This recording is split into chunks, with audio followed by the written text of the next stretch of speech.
That was Allen Ginsberg reciting his poem America, one of my favorites. Okay, I'm just about ready to bring our guest in, or my guest, our guest, it's just me.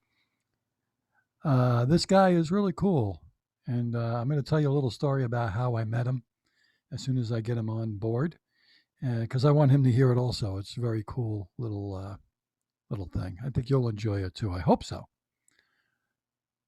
And he's just about on. Okay, so I want to tell you a little bit about this first guest that I have. Very interesting story. Did you ever meet somebody for the first time and you just feel like an automatic connection? I mean, I know people for a lot of years and I feel connected to them, but as a comedian and in the business, sometimes you feel a little guarded. I always feel like a little standoffish. It's a terrible thing, but I've been screwed over so many times, and that wall goes up, and you have a little bit of trust issues. I hate to admit it, but it happens. But sometimes I meet people, and I just like feel like an immediate connection, and it just lasts forever. And that happened to me with this guy. It was a weird story because my wife and my mother-in-law tend to go to the mall every Sunday because I'm suffocating in Suburbia, and I wander off by myself, and I always go to the bookstore, Smith Haven Mall in Lake Grove. I always find myself in Barnes and Noble, thumbing through pages in different sections and getting excited about what I see.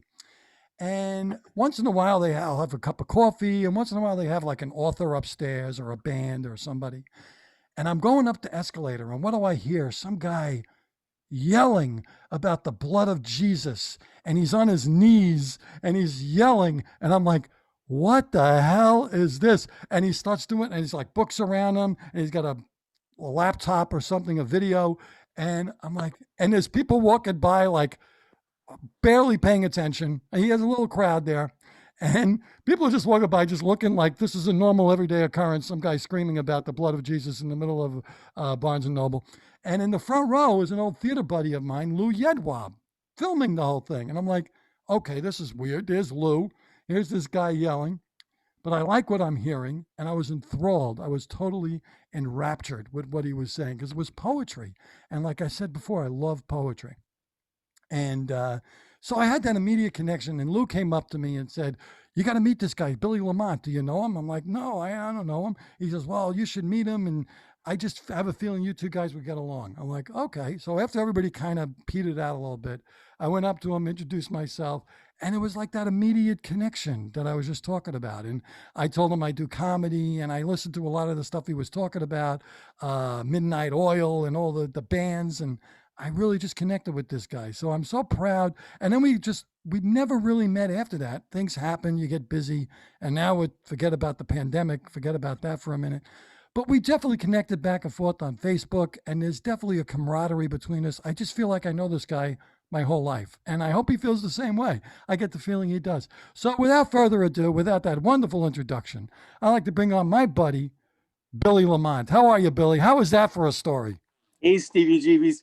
Yeah, that was accurate and factual and Did you feel the same way, like we please knew don't each other?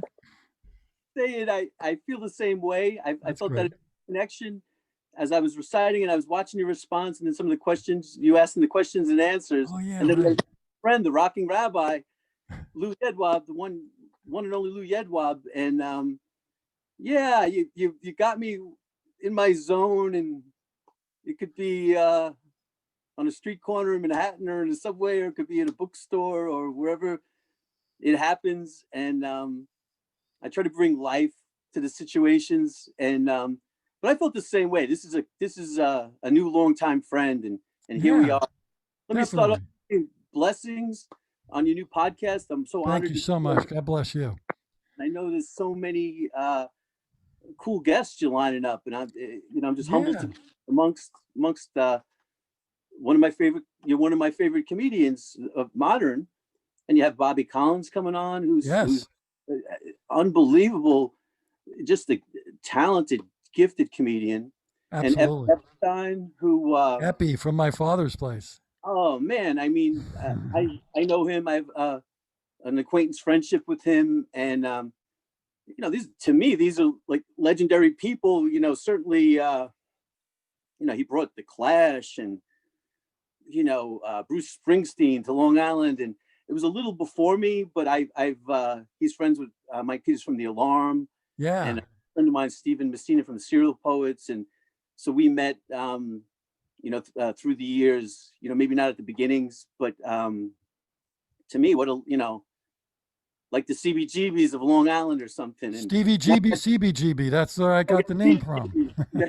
Well, there's my father's place. Long Island, I talk about suburbia. When I moved out here, I had to go to the city for fun, because I loved going to CBGBs and Max's and, even the Blue Note, anywhere that had cool music. And Long Island didn't have that. They had bars with horrible cover bands.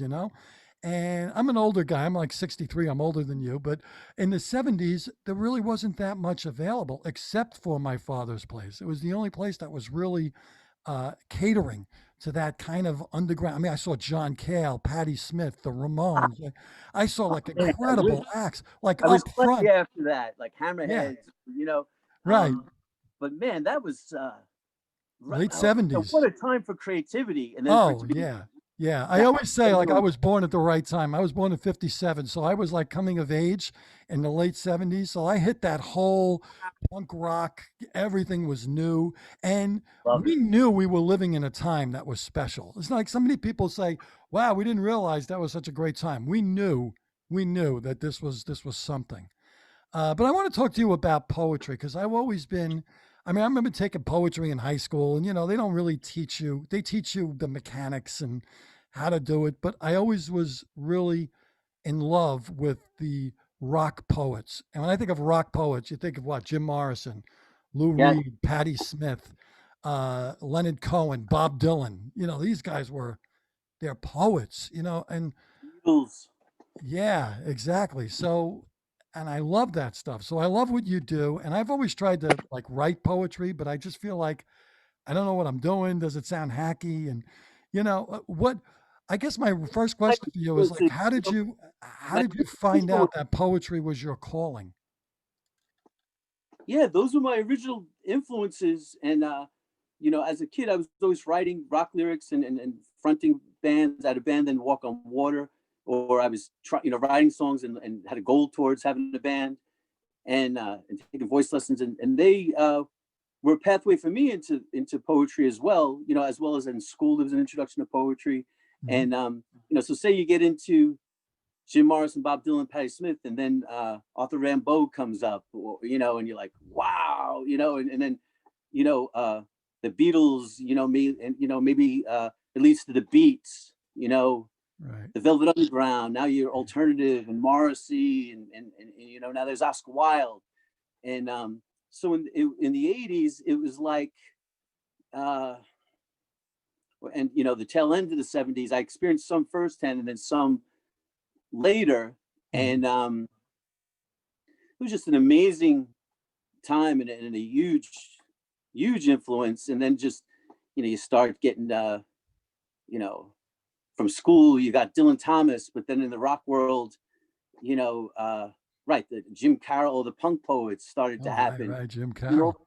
rap, here I am, what am I going to do? And then rap starts to happen.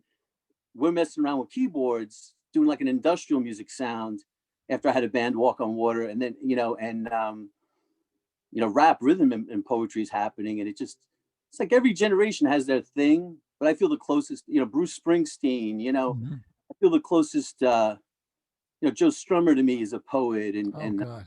so there's the poets and the rock poets. Right. It's poetry. I mean, Highway 61, Dylan. If that's not beat poetry to the next level, I don't know what is. Exactly, exactly. Or Lou Reed, like I love Lou Reed because he's not only a poet, and I never understood Lou Reed until someone explained to me, and it's a perfect description. He said Lou Reed isn't really writing songs; he's reading literature. Right? His songs are literature, and when you realize that, it takes on a whole new understanding of what Lou Reed's all about. Because he starts. I don't know if you heard the album The Blue Mask, but the opening song is called "The House," and he's just describing the house that he lives in with his wife, and it's just so. It's like he's reading you a story, but he's doing it in such a poetic way, The and New it's York just album brilliant. is what I realized, Oh, yeah, the New because I was York like, album, I love genius. Lou Reed and the Yeah, poetry, but then I realized this is a book. Yeah, It's be, it's like a concept album where it has to be in that order, and it's literature. It's not something I can listen to on a shuffle mode now or in the background. I have to sit down and listen in order, like a absolutely. book. Yeah, his albums are books. They really are. They're the closest thing to real literature. And, he gets depressing, but he gets real. And it's really, and I miss him so much that he passed away, I think on Christmas Day, Bill, I think it was, or close to it. I don't remember the exact day.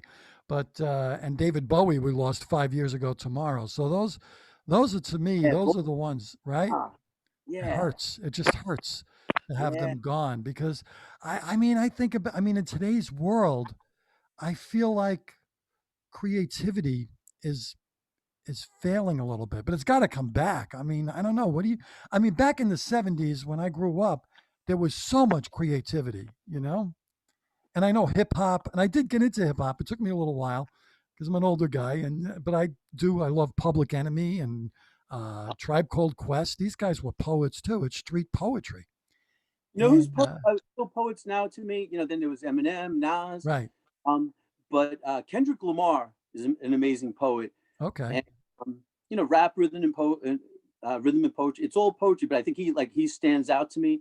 I think Kanye West stands out as yes, now, like on just this, both of yeah. those on their Well, it's own. funny you mentioned Kanye because I did listen to Kanye. My nephew told me, he's like, "You got to listen to Kanye," and I'm like, I felt weird because I shouldn't be listening to this, but you're right. And he's kind of like that Lou Reed thing where he says it's a little shocking when you hear what he's saying, and then when you start thinking about it, it's like, yeah, this is really deep stuff. Yeah, he's good. He's good. I like Kanye West a lot. Stevie, from a young age, I felt there was an honesty there Hmm. that you know you could put on different facades in the rock world or the rap world or whatever, the church world, the business world, but I think in that vulnerability to me is the power in poetry, and which brings Leonard Cohen to mind. You mentioned Leonard Cohen. Yes. He said there's a crack in everything God made. That's how the light gets in. But like in my new book, Words Ripped from a Soul Still Bleeding, Poems for the Future, Yes, we're going to talk about that. feel like, and I'm not just dropping that in so we can talk about it, but I just to illustrate the point, like I feel like there's a soulfulness, like almost like the light getting out. So like, but even if darkness comes out in some of the artists we mentioned, um, you know, you watch their growth, and there's something honest and an accountability there. It's intimacy, Yes. and and that's we're kind of losing. I feel in music, but there's always the great music. You have to dig around for it, and every Right. generation is different. But that soulfulness, and intimacy. There's like a different vibration to that, and I think, yeah, it's like amazing the same taste we have in music, and Hmm. how much we have in common. And I think that's one of the things that we share, that we're sensing, um, if you analyze it. Yeah. Who wants to analyze it, right? You're supposed to feel it too. You're supposed to. It's It's a feeling. go on the I journey. said in my opening, when you hear it, I did a whole opening about how poetry is to me such a high art form because I feel it. You ever see a movie and you feel like, wow, I felt that movie. I didn't just watch it or enjoy it. I Yes, felt it. And to me, yes, poetry is the same thing. And music, certain music, I feel like, wow. I'm a longtime Kinks fan. And Ray Davies, to me, is one of the greatest writers in rock history, and I always feel his albums. underrated. Unsung. Yeah. The level of this Rolling Stones or legends. Yes. Yeah. All of that stuff, and Dylan. And when I was in high school, I wasn't really a big Dylan fan, but it took years to realize how incredible he is. And I think it was Bruce Springsteen described Dylan perfectly. He said, some people write songs, but with Bob Dylan, every line of his song is a story. Like every line is a story. I Yes. think, or something like that. He said some people write songs that are stories. With Dylan, every line of the song is a story, which is very true. If I could say something about Dylan, and Yeah. I grew with him too. I connected with him on one level, and it grew and it grew and it grew. Where I might have connected with Jim Morrison first or the Beatles first, and then what Dylan, and then I just dived right in. But to me, as far as a poet, he's on the level of Walt Whitman, and now he's getting, he became, he's getting the big, the big Nobel award, Prize, yeah. But I have always felt like, first of all, I felt like he was America because in his different periods, you had the folk like Woody Guthrie, you had country. He collaborated with Johnny Nash. The blues. Then rock and roll. It was like beat poetry became electric. He wanted to be a beat. They didn't accept him, and all of a sudden, Ginsberg and everybody wanted to record with him. And then, like with Daniel Lanois, Time Out of Mind, he started getting that really bluesy. Yeah, I love that album. But one of my favorite periods and it's very underrated, is his Christian period, his Oh gospel. yeah, Slow Train Coming. Oh man, with Mark Knopfler and the Saved album, to me, it's Yeah. right there with the early Black spirituals, gospels. I think that's the best gospel album ever, if you ask me. But Mahalia Jackson, the early Black spirituals, but that all those albums that he made, those few, 3 or 4, but Saved, to me, it's just I think the best gospel. He actually became a Christian, and the guy that was backing me, Larry Norman's living room at one. That's a whole other story. But he said he was on the road. I'm not positive he was on the road, but what only God knows. Yeah. The moment someone prays, and that's a private thing or whatever. But Yeah. I just and then he shows up now, Dylan, with the Murder Most Foul during the pandemic. He shows up with an 18-minute song, and that's his first #1 on certain charts. And talk about literature and epic. Oh, At this point, he won the Pulitzer Prize, and he didn't show up, and then Patti Smith showed up for him. Yeah, I saw that. Yeah. He's an odd guy. But did you ever watch his documentary, No Direction Home, the one by Martin Scorsese? Yep. It's genius. And he says one thing in there that really blew my mind, and I'll never forget it. He said, an artist is always in the state of becoming. And I thought that was really a profound line because it reminds me of like comedians or anybody in any show business. They think they've already arrived, that it's everybody else's fault. They're not a big deal, And Yes. here's Bob Dylan saying an artist is always in the state of becoming. You're not there. You're not there. And Bob Dylan to say that, it's like incredible. It's so profound. Doing electric, and he's done jazz. That's why he's American to me. It's like, I never heard that quote, but what a great quote, because that's how I've lived my life so far. Right.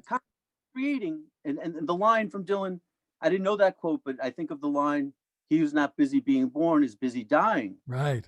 And that is, I'm so glad to hear you say that, because I was like, oh, maybe we're going to talk about inspirations today. And I'm like, yes, that sums up how I, like, a big part of how I feel.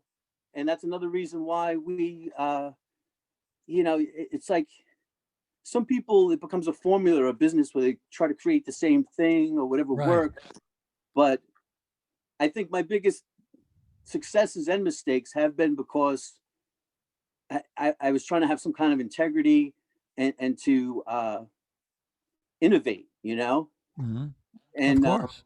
And look at Dylan. He went electric. Everyone wanted to kill him, but then they were going to kill him. He still lost fans. There's still people that hate him for that. It's like they're in their 80s and they still hate Dylan because he went electric. It's just insane. But he was never afraid to fail. He was never afraid to fail. You too. The same thing. They they're not making the same album over and over. There's always something new, but it's always them. Right. And I don't know. It's them. To being honest, but it's them. Look at Picasso. He had different periods. Blue periods. Right. But in those artists, I feel the breath of the spirit. What I would call the spirit that upholds life, like the Holy Spirit. Which for me takes it to a whole other level. It's hard to define, but like you said, with music, books, all art, there's something that's even in the silence. We're energy, the smallest part of the cell. is we found like when we were younger, oh, it's electrons. Then we found out it was energy. Now it's actually a sound. So we Hmm. each have our own unique, magnificent song. And so sometimes even in the silence or even in friendships or relationships, I think, like, so say someone's being true to the other person. I think there's a different energy than when someone's not, even if they don't know. Um, that's kind of what I feel like my book's about. It's like that there's a power in transparency, whether it's a company or a charity or with yourself in a relationship or in prayer. That transparency um, is, as much as you can be honest and see yourself, sometimes it's a process, is really, I think, the power. And then part of the power of art is because so many words have been stolen from us. So Mm. like when I say words ripped from a Soul Still Bleeding, Poems for the Future edition, when I say blood, I don't mean it gory. I mean like our essence, our genealogies, our bloodline. And as a person that uh, believes in Jesus, the blood of Jesus, I believe it's all inclusive. We can be grafted in.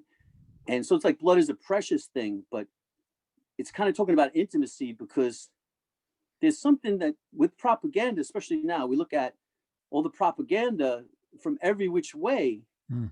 You fall down all these different rabbit holes. And so with poets or musicians or art, we can get beyond words. And sometimes I'm like, I can't even use words, but that's the beauty of poetry because you're kind of saying something in a different way and you're kind of reclaiming words. And words are so powerful. You can create or destroy with them. I prefer to create. That's the only way to be in my eyes. So That's I beautiful. That's settled. beautiful. Everything you said was like beautiful. I loved it. Thank And you, man. I mean, let me ask you this. What is the market like for a poet? I mean, I know you have books. How many books have you written? Have you written two or three? I think it was. I had a chapbook, and then this is my third or fourth because it's a new version of the third. Right. Um, but I say above ground, bigger ones, three, but then this is a new version of it, so 3.2 or whatever. Yeah, I know. Well, that's great. And you basically you tour like little bookstores and libraries and where anybody that'll have you. Do you go to poetry slams or anything like that? Or Yeah, and in, I was actually at a lot of the original. I was friends with Bob Holman, who was the original slam guy in Manhattan, or it started in Chicago and Manhattan. It was in the 70s, but then in the 90s, and I was a little bit a part of that. But I could have been even a bigger part of that. Uh, but as that was happening, I was kind of I did my first radio show with the band Walk on Water that Monsignor Hartman from Telecare Church, he was helping me with connections, and he put me on the Religion and Rock, which was a national thing. And then I did the Joe Franklin show, and a lot of oh, those great. wanted to be on there, and they weren't on there. They're like, "How did you do it?" And I connected. This director, Mark Pellington, used to come to like I was at Kenny's Castaways. I was interested in innovation, so I was interested in using the keyboards the way they shouldn't be used, like with industrial music. Because I'm like, we had the great jazz poets. How do you do it better than? It's not a competition, but what can I do? Like you got Kerouac with that, and then you had the Beatles, and you had Dylan, and everybody we talked about, Patti Smith and Jim Carroll, and then now the rap's coming up. But it was almost like I invented my own kind of rap, and it was with electronic music. And now I see rap actually integrating a lot of that in refreshing. Sometimes rap even refreshes itself with the poets, but that's a whole other story. Mhm. Like with a Def Poetry Jam called Bruce George and Russell Simmons, people called me 3 times. They kind of picked my mind, which is my joy. But I wasn't on the top of my game. I was changing diapers with my dying a single dad, kind of, I was married. It didn't work, like I had hoped. And so yeah, they didn't give me a slot. But the point is, these geniuses, like with Nas and all this. So I felt like I had a new canvas with electronic music. But I did a lot of things with rock bands, different things. So I did a spoken word rock opera. So I kind of took my focus from the slam poets. But in a way, when there's a movement, what I realize now, I felt like kind of a calling to what I'm doing. And it felt like following something instead of like, I felt like innovating and recreating the wheel. So it was innovative, but I felt like, well, it's competitive. And it's not, I'd be a part of this movement, but then there'd be a backlash and I'd be defined by it. I probably overthought it. It probably was a gift. Like they asked me to be in the photo shoot for the cover of the Nuyorican book, which now is, people tend to remember movements. So, I could have joined and then maneuvered from there, but I probably, so I did what I thought was right at the time, but I think at times I might have limited myself. I might have went into the mountaintop and monked out when I had a huge door like that would have been relevant and could have been like a building block. But, as a young man, it's Well, you're learning and growing, and all of those things brought to you to where you are today. So, and here you are with a book and words from a soul still bleeding, ripped words ripped from a soul still bleeding. yeah, Poems for the Future edition. But I toured with the Poems for people, the Future edition. brilliant poets, like with Maggie Stepp and now John S. Hall. A lot of those poets toured with Lollapalooza in '94, and I did about a month of dates with them. Oh And then they wow! went back in '95, and they went back again, and so there was so many. There's something remarkable there, and it really brought poetry into people's consciousness. Where, like on Long Island at that time, I was the only poet people knew. Maybe there were people coming to my show from the '60s, but then there'd be the punk people not talking to the gothic people, not talking to the industrial people. And I'm like, we're all artists, like, and the rap people. So I had all this. I'm like, well, those people are from the '60s. Those are, it's like, then there's people from church, but then, I was in cafes and bars and, and it was just kind of like a mishmash. It was almost like people would say, we see something in you, but you're like a marketing nightmare, and, but it's a different time now. Now you walk into a Barnes and Noble and you got poetry readings. We And got you screaming about the blood of Jesus on your yeah, knees, and I'm like, yeah, I like this guy. another day at the office, it's It is great. Well, listen, Billy, I mean, I can go on forever with you. I think, and we spoke about it a few times. We talked about somehow putting something together, a show together, and I don't know how we would even do it. I do comedy, but I also do one man shows, and I tried variety shows. I've done a lot of variety shows, and I would love to have like some kind of a off the wall, have a poet and have, somebody come up with just some bongos or something African, something weird, just oddball musical act, and then me come up and do my comedy in between, or just host it. I wouldn't even care if I did any comedy, but I have always have a dream of like developing some kind of show that has a variety of acts that you don't see that are off the mainstream. Because the suburban thing, I call it suffocating in suburbia because there it's so hard, like you said, it's hard to find. You got to dig deep, There's all these Billy Joel fans and Journey and all that top 40. I always want to dig deeper. I want to know what's underneath there. I've And done those variety show type things, and it would be great. yeah, You're so gifted as a comedian. You know, you would have to do a set. yeah, But I at would. the same time, or you could be a great, in sound bites in between. Right. Not just an introduction, but like something. But I've done stuff like that, and I actually, to tell you the truth, I enjoy. Right now, I'm forming like my house band. With such talented guys, but where people have other projects that could come and go too. And I've been recording a new album that I was going to release for Christmas, but my parents got ill, so I delayed that. And I had put out like a product line, coffee mugs and T-shirts of a couple of things. But what I noticed in the past, like going to Manhattan, say I had one comedian, maybe there'd be another poet, or maybe there'd be me and then a musician. And sometimes I There you like it go. better because it just has a nice flow to it. And then when there Right. was like when DJs were up and coming in bands, like in the late '90s when my first CD came out, we had all right, CBGBs. I had the Party, and Mike Peters was on there, and Ginsberg and Mike Peters came and played the song. But then we Wow. came to the Funky Fish. Like during the day, we had something at a cafe, so there was some people talking, and it was like more low key and acoustic. And then at the Funky Fish, it was electric, but it was like a different but it was such a variety of people, and I almost enjoyed. I love all the poets, but but there's so many events just for that. I think it's nice, that variety aspect, and there's so many events just for comedians. So I think it's nice to kind of like mash it up. For example, I have Right. funny poems and I have political poems I do at protests, or more rock and roll ones. And to me, it's just fun to like a different atmosphere. Don't you feel like in a different atmosphere, you create something different in a way, and it brings something else out? And Absolutely. And that's my dream, to kind of bring people in to seeing something that they don't normally see. It's not like they're just going to see a band or seeing a comedy show. They're seeing something and going, wow, like what's next? What's going to happen next? To me, that's the exciting thing of the audience saying, what's next? It just keeps them involved and enthralled and enthused, and to build from there. And it's a struggle. intriguing.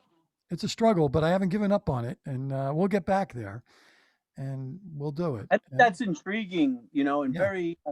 There's a rhythm to comedy. There's a rhythm to music. There's a rhythm to poetry, or it could be ambient too, or you break the rhythm. But I think that's very intriguing and very real, and a very new experience for people. So it probably, I think it's exciting. yeah, I love it. I love the idea. So tell me a little bit about what you're doing. What's coming up for you? I'm not gonna. I promised on my podcast I wouldn't talk about COVID. I'm not going to talk about how's the Okay, pandemic treating you. It's like that's become almost hack. I don't right. care. Let's pretend it's gone. What does 2021 look like for poet Billy Lamont? I'm excited about this new album. Great. I got a last, it, 2019 and 2020 ended it, with some difficult incidents for me. My parents' health and different things. Oh yeah.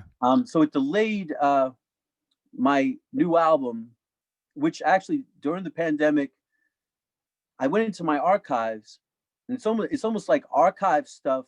There's a couple of things that I would call a demo tape. Other people would call albums that I don't consider real albums. So it's almost like I'm digitizing that and then adding some new songs. And it's just interesting the way I'm putting it all together. And it almost feels like, my last album, like this book is selling. The Hold up the book. I'll hold it up. Words Ripped from a Soul Still Bleeding, Poems for the Future Edition. For the because we're on And you Zoom. can But buy that online on your website or at Barnes and Noble or Amazon, anywhere. yeah, yes, and a lot of stores, like on Long Island, the Book Yeah, I Review. saw that. You always take Uh, pictures of in front of the store, like the Book Review or a store out in Sag Harbor, I think, was selling it. And yep, Caneos and I love it. Southampton, and a lot out east, and then record stores, Looney Tunes. So I'm very grateful to all Oh, those great. orders, and to get that support, because as you know, we do You suffocate suffocate. on that sometimes.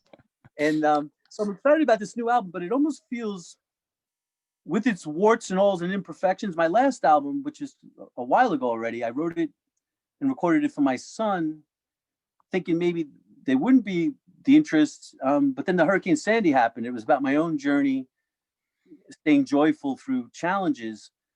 And the Hurricane Sandy hit, and it became like for other people as I did helps. And so critically, it's humbling the people and the icons that love it.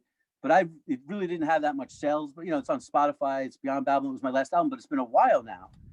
So now I'm feeling the sales now in this new version of the book, which, like you mentioned before, poetry has never been a big seller, but right now, uh, for some of the Instagram kind of the new generation, sometimes they'll put a few lines of a poem from,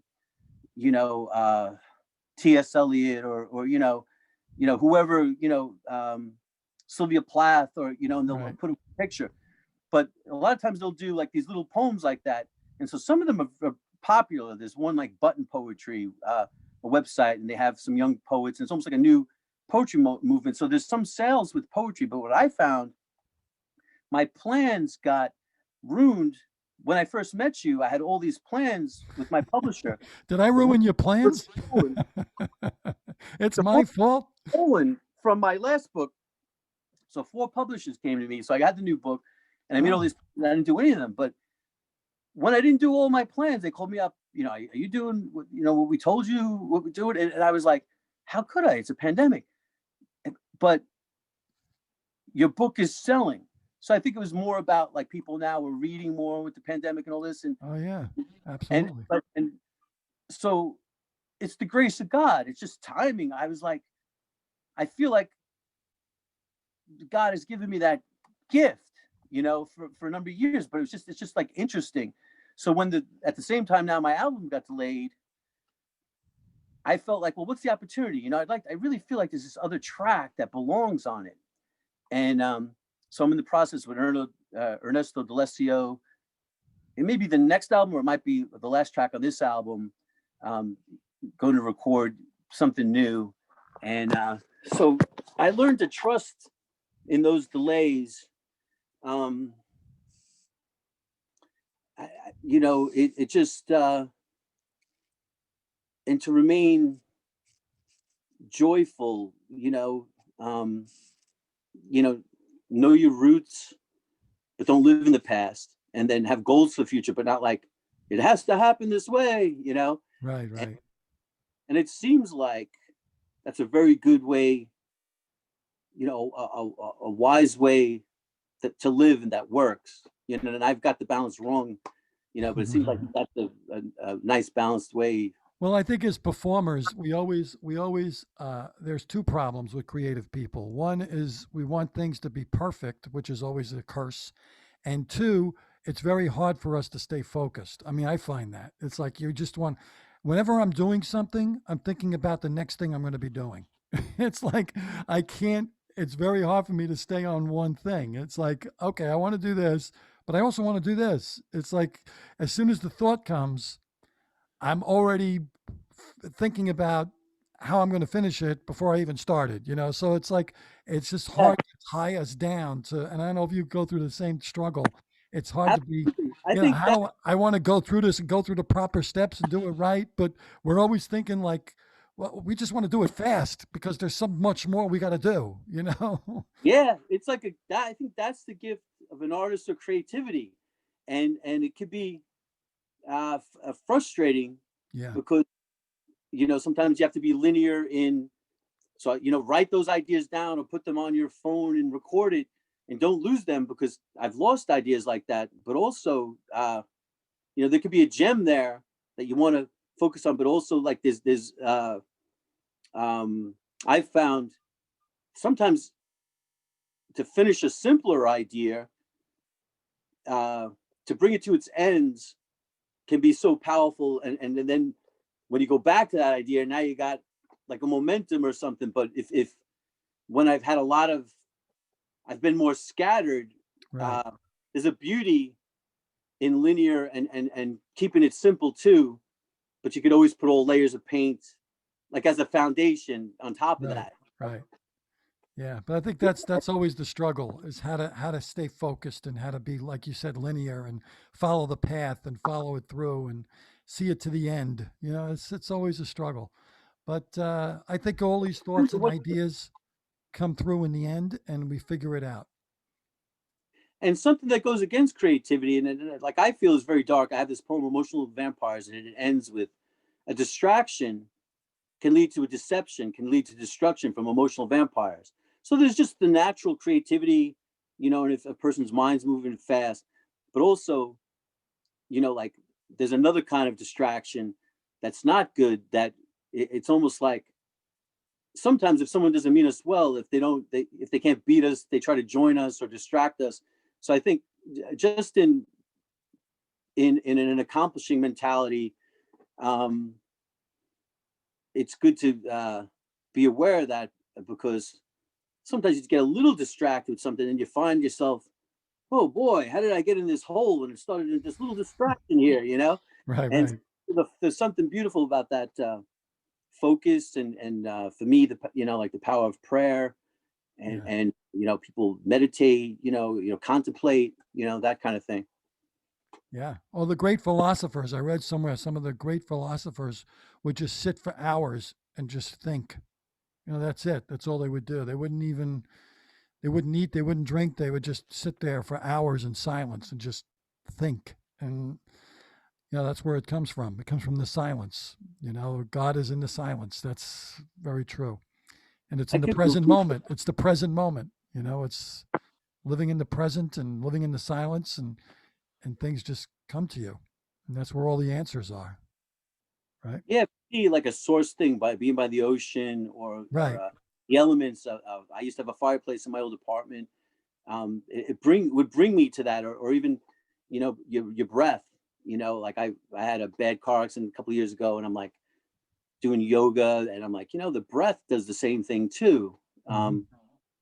Ginsberg actually, I had meditated once. He did it with him. He did something at Farmdale when I first met him in around 1990, and you know, uh, there's something he felt like with Walt Whitman and him, because I was like, all right, with there's rhythms to different poetry, but then there's the open verse, which Whitman did and Ginsberg did, which has, you use an adjective, and adverbs to describe verbs and nouns and verbs. And it was like, but the reason it worked, I think, so well with jazz, in the beat era, it, he looked at it as a breath. And I thought that, and Kerouac, and I thought that was interesting because it could be a long breath, it could be a short breath, um, and he also described it as like a heartbeat. And when you think of you know, it's eluding me now. Shakespeare wrote in that rhythm, to dum, Oh yeah, pentameter. pentameter. The first part of the Iambic pentameter. Iambic pentameter. word, and I am is a heartbeat, to Right. dum. Pentameter is 5 times, to dum, to dum, to dum, to dum, to dum. So The a rhythm. heartbeat or a breath is I think that's part of what we're perceiving about poetry and music and art and comedy. There's a rhythm to it, and and, Oh, and I think absolutely. right to and like a frequency, and it goes to the heart, and you think of the great American poet. Right now, I'm in Huntington Station, and not too far from here is where Whitman was Mhm. born. And you think Yeah. about, wow, I, it's like almost like I sensed it intuitively before I had the knowledge of it, but it's just interesting, these moments that you have that kind of make the lights go on, and you take with you. Right. Like there's a reason why you're here. Yes. Exactly. All right. Listen, we've been on for a while, and I probably should end soon, but this was great. It's so great to see you again, and thank you so much. And it's great to be with you, and we will do something in the future. We will get together, and because I still feel that connection with you, and I think you're a great guy. And I wish you all the greatest success in the world. God bless you. God is with you, and He will guide you the right way. I know that. And with everything you've been through this year, I'm sorry to hear about your parents, and everything you've been through is all part of you now, right? And it's going to bring you to a place. Can I add this one thing? The original, like, I was always an artist personality, but in a couple of sentences, I really, the spiritual side is really my inspiration. There was, maybe we grow up, I honor my parents and role models in different places I've been. So I don't talk about negative things, but I'd like to mention that, like, like there are a lot of people out there, maybe they didn't grow up with the head start. Some people did, or maybe even, they didn't have parents, or they were told they were in an accident or whatever. But I was actually praying, um, almost the same way that I like when I write, in transparency and intimacy. Not that I never play a character or use wit or anything, but as a young man, I prayed in my room at my parents' house, and I had a spiritual experience that was like electricity on me and like a vision with my eyes closed. And I only talked about this once, and I just felt it would be nice to share that. Yeah. I felt this experience when I was praying to God. I was like, oh, if this Jesus is real, please show yourself to me. It was just like very like a vulnerable. It wasn't like a perfect prayer at all. But I had like a vision, and I felt an energy, and I felt so loved into my essence. And that's kind of where I felt a calling to what I do. Not that if you hang out with me, you'd be like, oh man, this guy's, I'm rough around the edges. He's a knucklehead, like, like, oh, he cursed, or whatever, he's with that beautiful woman, but maybe you should be focusing here or whatever, like I'm not perfect. I try to be, but I felt so loved to my essence. And that's where it almost feels like your soul's in your gut, and it's almost like where you breathe from. And it was like, so I just wanted to share that, just because I appreciate it. that was my inspiration, and it always changed me. So I think it made me stoic. Mhm. Like even when I don't feel like I can do it, I'm like, oh God, help me. And then something, it's like an energy comes to me. It's the Somehow fire in the belly.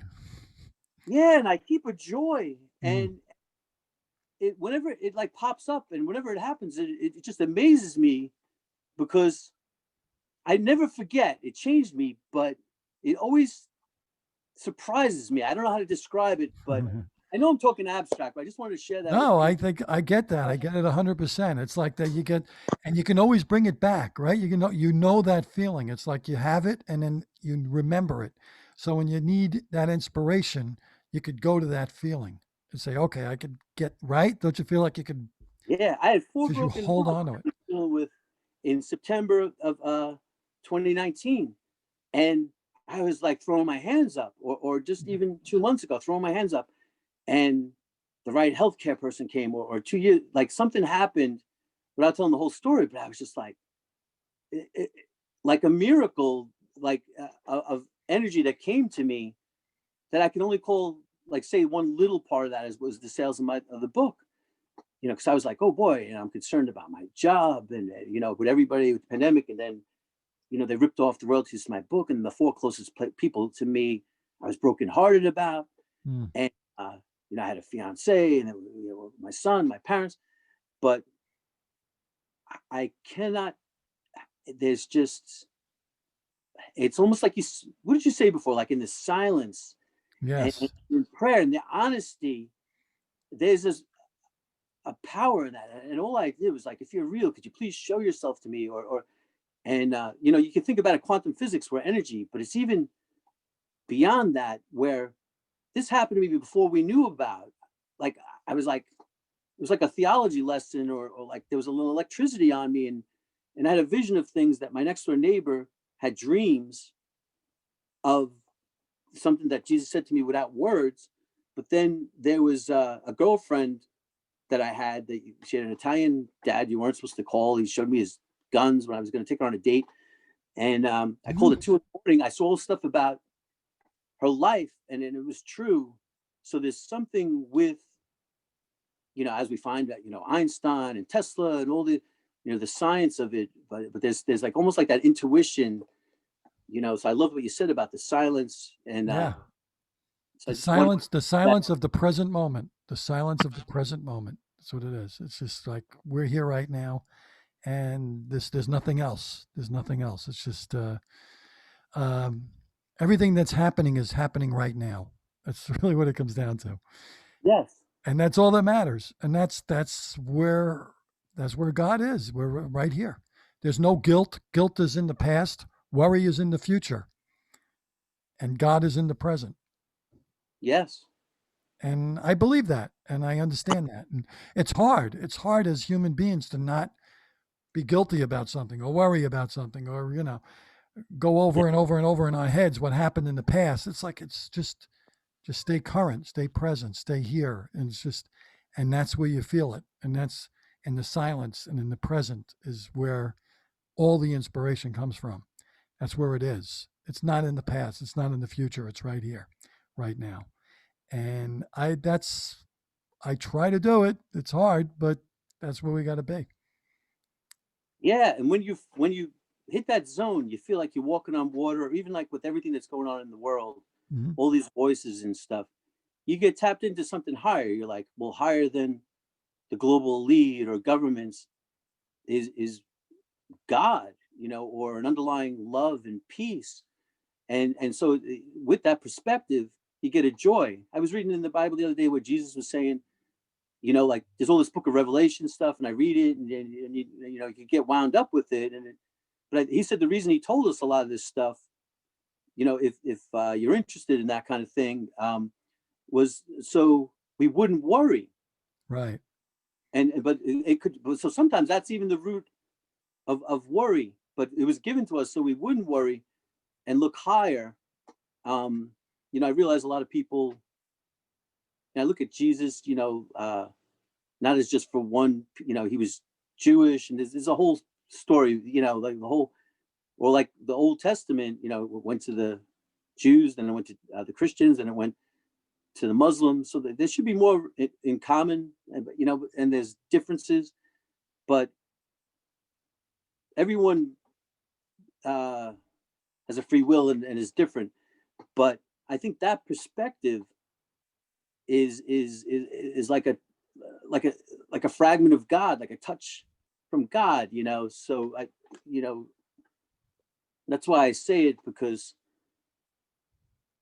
it could bring us peace and joy, even if we're like, oh boy, not feeling that happy or something. But then the Right. joy, I got to get out of bed today, whatever, and Yeah, but what are those moments? Those moments of stress are because of either guilt or worry, and it's the past or the future. You don't have any stress in the present moment. You have stress because of what happened before, or stress for what you think might happen in the future, and none of that matters in the present moment. That's what I'm, yeah, it and that's the beauty. suffocates you. You're suffocating. Thank you. I warriors. I wrote these poems with 666. I invented my own sonnets and proverbs, but I had this one: warriors choking me and weaving me a mask of insecurity. So think of all that energy that gets, the root word of worry is to choke, and so in a way, there are the challenges even of being in the suburbs, that not being in the flow of certain professional things, or Mhm. or Fear sometimes you of missing out. Fear of missing out. That's what they call it now. art not being appreciated, Right. if there's a more consumer mentality or whatever. But everywhere, um, your idea, we see we lived some of the problems or challenges, but the beautiful idea you said about making a show with different people and this, and then I look at, wow, these poetry slams, and from doing the readings where no one would do it in the coffee houses, classy coffee started and all this. Now it's like there's like 10 poetry readings going on any day. Well, maybe not with the pandemic, but then they moved them to online. Mhm. So being in the present moment, things are, like you said, always moving, and like Dylan said, that he was not busy being born, is busy dying, and Right. so it's like a seed. This show is a seed that I pray, just blossoms and brings Thank you. oxygen. It's a I tree hope that so brings too. oxygen. It's, today I really feel this was a wonderful moment, Thank you. and It's been great oxygen. spending time with you, and I think I have to wrap it up because it's been, I don't know how long this is, but it doesn't matter. Listen, Billy, we will definitely see each other soon, and God bless you. Uh, Best of luck with everything. Your book. Let me know when the album comes out. Um, I will post your website on my pages, and hopefully people will go there and purchase your products and keep you eating. Thank you, GB. Yes, the starving artist feeds The my starving soul. artist. I Feeds gotta my love it. soul. Every year they have the starving artist sale. You ever see that? They sell paintings from starving artists at hotels. They probably won't do it this year because of the pandemic. So I always make the joke because I went to the starving artist sale and I bought Pierre. He's down to 96 pounds. So he's the actual, I bought an actual starving artist. That's the joke there. But listen, Billy, this was wonderful. Thank you so much for coming on my first show, Suffocating in Suburbia. And I wish you luck. I wish you blessings and love and peace. And we will be together on the other side of all of this very soon. Happy New Year. Peace and love. Thank you once again. Take care, buddy. Peace and love. God bless you. Thank you. God Love bless you. everybody. All right.